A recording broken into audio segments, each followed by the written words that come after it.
Soyez salués, chers amis, chers parents, chers frères. Nous sommes toujours là en train d'analyser la situation russo-ukrainienne. Effectivement, comme vous l'avez vu en titre, les deux présidents ont donné leur réaction en ce mardi 3 juin 2025. Oui, le président américain, ou si vous voulez, la Maison-Blanche, a affirmé aujourd'hui qu'elle n'était pas au courant. Les autorités américaines n'étaient pas au courant de la préparation de cette opération toile d'araignée qui a frappé la Russie et qui continue de frapper la Russie parce que, oui, je viens de voir sur les réseaux sociaux que la Crimée a subi aussi l'opération parce qu'il y a un pont qui a été frappé d'une frappe sous-marine vers les côtes de la Crimée et ils ont descendu un pont. La Russie ne fait qu'encaisser. 1er, 2, 3 juin, la Russie ne fait qu'encaisser. Le président russe, quant à lui, a déclaré qu'il ne va pas agir dans la précipitation. Il ne va pas agir dans la précipitation. J'estime que c'est pour faire un coup très dur que du côté de la Russie, la réponse est en train de prendre du temps. Et pendant que la réponse prend du temps, on a comme l'impression que Zelensky, lui que j'appelais affectueusement Zelensky Volodormi, et nous disions qu'il était en train de dormir et qu'il perd du terrain, est vraiment fâché. Ce qui m'a fait quelque chose, et j'aimerais que tu puisses commenter là-dessus, c'est que l'opération toile d'araignée ne vise pas les civils. Ne vise pas les civils, mais en sourdine, l'opération a visé des civils.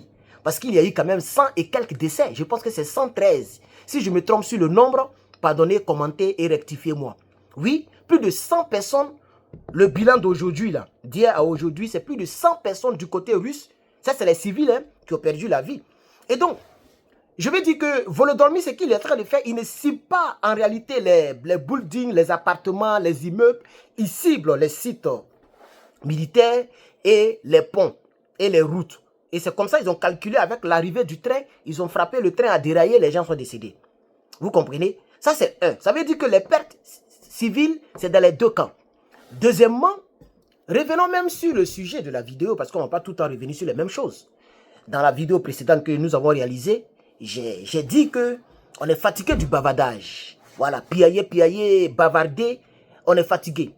Promettre qu'on va frapper. Et quand on frappe, on utilise des missiles hypersoniques où il n'y a rien dans la tête. On a vu la Russie qui l'a fait. La Russie a utilisé des missiles hypersoniques, ça sort du ciel et puis ça frappe.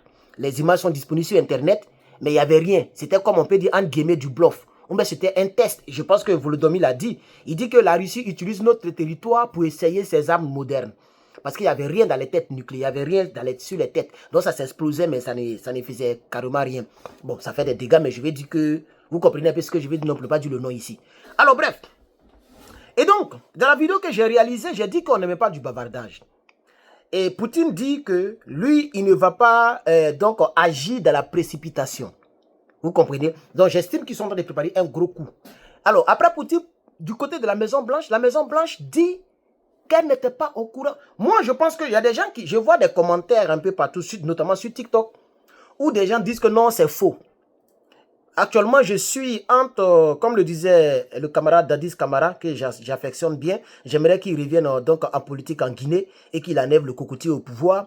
Voilà, comme il a été gracié par le cocotier, il ne peut pas faire bras de fer pour l'instant. Il va mettre du temps, mais je sais que Dadis Camara va revenir en force en Guinée et moi je vais le soutenir parce que j'aime Dadis Camara. En tout cas, par rapport au cocotier, j'aime Dadis Camara. Dadis Camara disait que j'étais entre le marteau et l'enclume. C'est dans ça que je suis en ce qui concerne les États-Unis d'Amérique qui n'étaient pas au courant des frappes. Ou bien, non, mais ce n'est pas ce que la Maison-Blanche a dit. Il ne faut pas travestir les choses. La Maison-Blanche dit, les autorités ukrainiennes ne nous ont pas avertis avant de frapper. Ça ne veut pas dire qu'on sait ou on ne sait pas.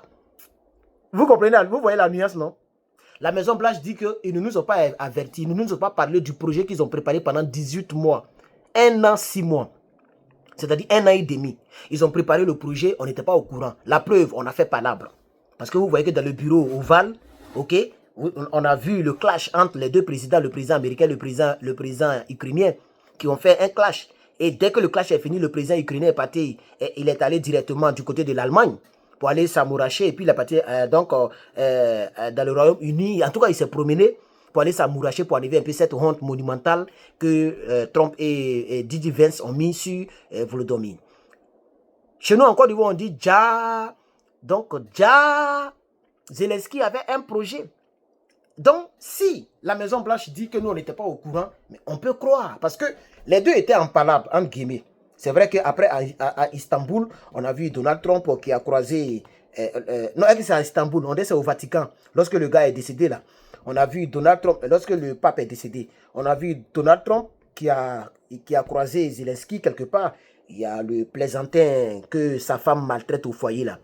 Macronie, qui voulait venir, et ils ont jeté la troisième chaise. Ça fait du buzz, etc., n'est-ce pas? On a vu, voilà, après les clashs, ils se sont parlé un peu, mais le feeling n'est pas trop passé. Donc c'est normal que Volodymyr ne fasse plus confiance donc à son homologue américain et ne puisse pas informer directement qui va frapper. Vous comprenez? Mais je suis sûr que certainement la CIA, en tout cas les services de renseignement très sophistiqués ici, peut-être en savaient quelque chose. Et donc, chers camarades, moi, je continue toujours de me poser la question. Comme je l'ai dit hier, cette guerre ne finira guère. Je crois que les Africains commencent à comprendre. Les Africains commencent à comprendre que cette affaire-là, ce n'est pas entre l'Ukraine et puis la Russie. C'est plus profond que ça. Pourquoi? Parce que la Russie a déclenché les hostilités pour ne pas que l'Ukraine adhère à l'OTAN. On est d'accord? Donc, c'est normal que les gens comprennent. Vous devez comprendre que cette histoire, ce n'est pas seulement contre la Russie, contre l'Ukraine. Vous comprenez? Ah oui. C'est pourquoi l'Allemagne et la France et ces pays-là sont en train d'aider solidement. Il y a même le Taurus. Le Taurus. Un missile qui peut aller sur 500 km. Toi-même, il faut imaginer la distance. Un missile, c'est comme drone. Quand tu lances, c'est-à-dire tu verrouilles la cible dans l'ordinateur du missile. La cible est verrouillée. Donc, par exemple, si tu as verrouillé, je ne vais pas prendre une ville pour ne pas qu'on dise pourquoi j'ai pris telle ville. Donc, si tu as verrouillé la ville microbe, si tu as verrouillé la ville microbe, le missile va dépasser toutes les villes cabris, moutons, serpents, et ça va aller frapper la ville microbe de manière très précise. Et donc, c'est ce genre de missile-là que l'Allemagne s'apprête à donner. Un seul missile coûte 950 000 €. J'ai vu ça hier quelque part. Oui, le missile Taurus. Et parce que c'est comme ça, Taurus. C'est des missiles allemands. Il y a la France, est-ce que c'est la France? Mais il y a deux autres pays qui vont donner des missiles, mais qui ne vont pas très loin. Il y a 200 km, 300 km. Mais pour le missile allemand, lui, il va jusqu'à 500 km. Les gens s'apprêtent à donner ça et donc à l'Ukraine. Et je suis sûr que dans cette tendance-là, l'Ukraine est capable d'utiliser ce genre de missile-là. Parce que ce missile-là peut atteindre Moscou. Le missile Taurus, là, il peut atteindre Moscou. De l'Ukraine, de Kiev à Moscou. Vous comprenez? Et donc, on a comme l'impression que les choses commencent à devenir bizarres. Vous comprenez? En tout cas, la conclusion que moi je tire dans cette vidéo avant de tirer le frais à main, c'est que dans les deux côtés, il y a des pertes maintenant. Ce n'est plus une histoire de dire que non, c'est comme si, c'est comme ça. Il y a des pertes. Et je suis sûr que l'Ukraine s'apprête. L'Ukraine s'apprête à pouvoir aussi encaisser le coup dur qui viendra. Parce que tôt ou tard, la Russie va réagir. Vous avez vu ce qui s'est passé entre l'Iran et puis Israël. Vous voyez, là-bas, c'était le contraire. C'est Israël le plus fort et puis l'Iran vient. Et c'est Israël qui avait frappé premier. Malgré ça, l'Iran avait répliqué avec combien de drones kamikazes. J'ai même oublié le nombre. Je pense que c'était comme... J'ai même oublié, aidez-moi. Mais ici, c'est le contraire. C'est le plus faible qui a frappé. Donc forcément, le plus fort va réagir. Ça, c'est clair. Il va réagir. Et la Russie s'en prête. Et peut-être qu'il y a d'autres projets qui sont en cours de frapponnage. Puisqu'ils ont frappé encore aujourd'hui le 2. Ils ont frappé la Crimée. Ils ont frappé un pont en Crimée. Donc peut-être que ce que la Russie va mettre, eux aussi vont mettre. Et puis vous savez très bien que l'Europe est soudée derrière l'Ukraine. Vous comprenez? Parmi tous les soutiens de l'Ukraine, c'est Donald Trump au moins qui fait l'effort pour rechercher la paix. C'est Donald Trump qui fait l'effort parce que c'était l'une des promesses de sa campagne présidentielle. Et il tient toujours ses promesses. Donc, il veut tenir cette promesse, mais les gens ne lui... C'est pourquoi moi, je ne l'accuse pas. Les gens disent, non, l'OTAN, l'Amérique est derrière. Moi, je ne l'accuse pas. Vous comprenez? Voilà. Lui, c'est le Baba Tché. L'Amérique, c'est le Baba Tché, c'est le doyen de l'OTAN. Donc, c'est normal que l'Amérique soutienne celui qui est frappé pour sa cause. Je ne sais pas si vous comprenez un peu.